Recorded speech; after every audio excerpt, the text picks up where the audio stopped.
राष्ट्र आज आज़ादी की वर्षगांठ मना रहा है। किसी देश के मानव संसाधन, उनकी बौद्धिक संपदा ही राष्ट्र निर्माण में महत्वपूर्ण भूमिका निभाती है। देश के नागरिकों का कर्तव्य है देश के सर्वोच्च कानून का पालन करें, उनका सम्मान करें, राष्ट्र के प्रतीकों का राष्ट्रगान, राष्ट्रगीत और भारतीय सेना का सम्मान करें और अपना योगदान दें जिससे समाज और राष्ट्र का निर्माण हो सके। बाड़मेर के अंदर मैं बात कर रहा हूँ कि यहाँ आज़ादी के बाद में किसान बोर्डिंग हाउस की स्थापना हुई। उनके बाद सुबह सुबह हम ध्वजारोहण कार्यक्रम में पहुँचे और सैकड़ों ही नहीं हज़ारों विद्यार्थी यानी यहाँ जो है इंसानियत का पाठ पढ़ करके निकला। असल में यही मानव संसाधन है, ये अच्छे और संस्कारी नागरिक है। ऐसे नागरिक जो यहाँ से निकले हैं वो राष्ट्र निर्माण में भागीदारी निभा रहे हैं। ऐसे ही बालिकाओं के लिए किसान बोर्डिंग हाउस का ही दूसरा छात्रावास किसान कन्या छात्रावास बलदेव नगर, वहाँ कार्यक्रम में भी ध्वजारोहण के कार्यक्रम में भाग लिया। यानी समानता का कानून में जो अधिकार दिया हुआ है, यानी बालक और बालिका दोनों शिक्षा ग्रहण करें, समान अवसर मिले, यानी भारत के नागरिक के अंदर मौलिक अधिकारों के साथ नैतिक कर्तव्य भी दिए हैं। मौलिक अधिकारों और कर्तव्यों का पालन करने वाला, राष्ट्र के प्रति समर्पित एक जागरूक नागरिक ही समाज निर्माण के साथ राष्ट्र निर्माण में महत्वपूर्ण भूमिका निभा सकता है। यही कोई लेखनी के माध्यम से, कोई टेक्नोलॉजी के माध्यम से, तो कोई अपनी बुद्धि कौशल स्किल नए आविष्कार करके अपना योगदान दे सकता है। अच्छे नागरिक के रूप में अथवा एक सैनिक के रूप में सीमाओं की रक्षा करके भी अच्छा नागरिक राष्ट्र निर्माण में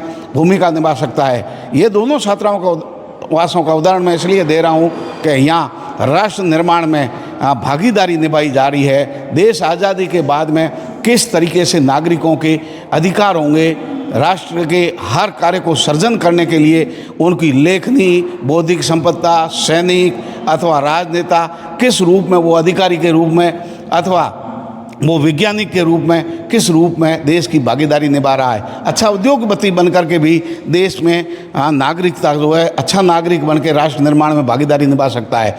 अब जो मैं तस्वीरें आपको दिखा रहा हूँ ये हैं वीरेंद्र धाम बाड़मेर की।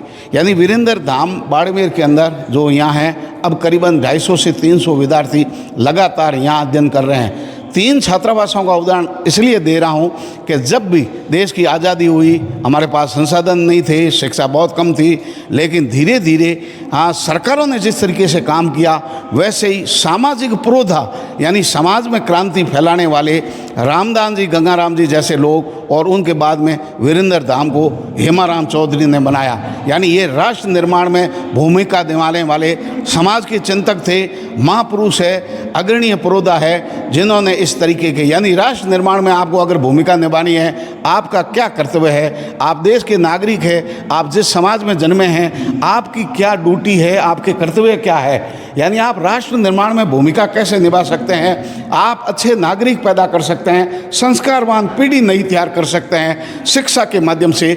और शिक्षा के 3 उत्तम केंद्र किसान कम्युनिटी के लिए बाड़मेर में आपके साथ साझा कर रहे हैं। आज़ादी की आज वर्षगांठ है, इस पर यह बताना बहुत ज़रूरी है कि देश आगे कैसे बढ़ेगा, राष्ट्र निर्माण में हमारी युवा पीढ़ी भागीदारी कैसे निभा सकती है। इस तरीके के उत्तम शिक्षा के केंद्र जब होंगे, यानी देश की आज़ादी के बाद जब संसाधन कम पड़ रहे थे, सामाजिक क्रांति के अग्रदूत के रूप में रामदास जी, बलदेव राम मिर्दा जैसे योद्धाओं ने समाज के अंदर एक लाइन खींची कि ये शिक्षा की ओर आपको जाना है, यानी उसी लाइन आप आगे बढ़िए। शिक्षा के बाद में सर्वांगीण विकास खुद का होगा, समाज के अंदर नई चेतना पैदा होगी, क्रांति आएगी और जब आप एक अच्छे नागरिक बन जाओगे, आप कुछ योगदान देने जैसे बन जाओगे, उस दिन आपकी भागीदारी राष्ट्र निर्माण में भी होगी।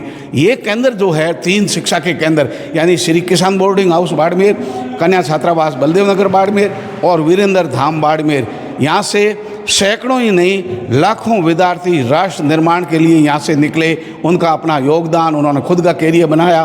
कैरियर बनाने के बाद में उन्होंने जो सर्जन किया, उस सर्जन से समाज ही नहीं राज्य और देश और राष्ट्र के उन्नति के अंदर उनकी महत्वपूर्ण भागीदारी है। इसी को कहते हैं मानव संसाधन बौद्धिक संपदा, यानी आप लिख सकते हो, पढ़ सकते हो, वैज्ञानिक बन सकते हो, सैनिक बन सकते हो, उद्योगपति बन करके, अथवा एक अच्छे नागरिक बन करके संस्कारवान पीढ़ी जो राष्ट्र निर्माण में भागीदारी निभा सकती है, सृजन कर सकती है, राष्ट्र के प्रतीकों का सम्मान कर सकते हैं, कानून का सम्मान कर सकते हैं। एक अच्छा नागरिक बनने के लिए, नागरिक निर्माण के लिए ये बहुत ज़रूरी है। 3 छात्रावासों का उदाहरण देकर के हम आपको बताना चाहते हैं कि जैसे देश आज़ादी के बाद में सरकारों ने काम किया, ऐसे ही सामाजिक चेतना के अग्रदूत लोगों ने काम किया, अपने तरीके से भावी पीढ़ी को तैयार किया।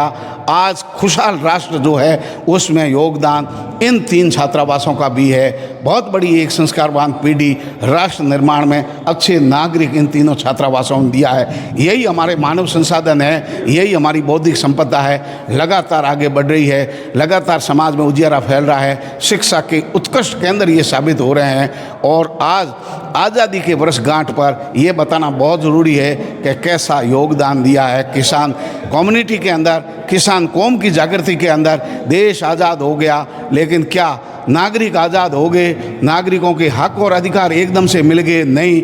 उनका प्रश्न है कि हमारे बुजुर्गों ने पीढ़ियां खपा दी, उन पीढ़ियों के खपाने का उनका जो पुरुषार्थ है, उसी पुरुषार्थ का फ़ायदा हमें मिल रहा है और इसी पुरुषार्थ का फ़ायदा आने वाली पीढ़ी को मिलेगा। यानी लिखने की, बोलने की, खाने की, बैठने की, मकान बनाने की, अपने इच्छानुसार नौकरी, ये सारे जो है सुरक्षा सहित तमाम जो मानक है वो आपको समाज देगा। आपको राष्ट्र निर्माण में भागीदारी निभानी है, ऐसे उत्तम केंद्र आपको अच्छे नागरिक बनने के अवसर प्रदान कर रहा है। ये मैं आपको बता रहा हूँ। तीनों छात्रावासों के अंदर सुबह सुबह गया। आज़ादी की वर्षगांठ है, इसलिए किसान बोर्डिंग हाउस, कन्या छात्रावास और वीरेंद्र धाम की कहानी धरातल की आपको बता रहे हैं। आज़ादी के वर्षगांठ की आपको बहुत बहुत मुबारकबाद।